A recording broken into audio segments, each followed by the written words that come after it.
But he came in a mighty way on this day at Pentecost, and we want him to come again. In verse 2 and 3, the Spirit came with the accompanying signs of the sound of the wind and fire.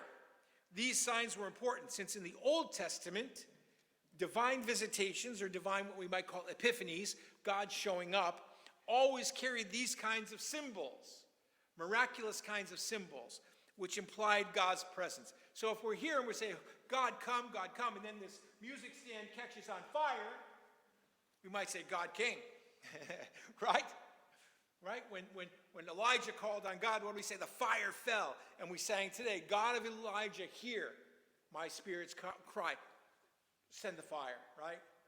Right? We prayed that, right? Send the fire. I sang it. I meant it. Did you?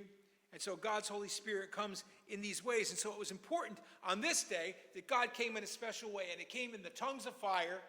Tongues of fire. We don't know what that necessarily means. Probably little flames of fire. We might think of a tongue of fire. That's what it says to me. I don't know what it says to you.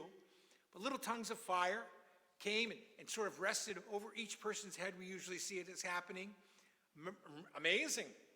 I think that's amazing. Wouldn't that be wonderful if God came to us this morning in that way? But not only that, but the speaking of tongues, the blowing of the wind, all of these things were miraculous signs. Now, we think of the Old Testament with the burning bush, the pillars of fire, the pillar of clouds, all these ways that God showed up. And so it happened on this day in the same way. It is a reassurance of the fact that it was indeed God who was showing up.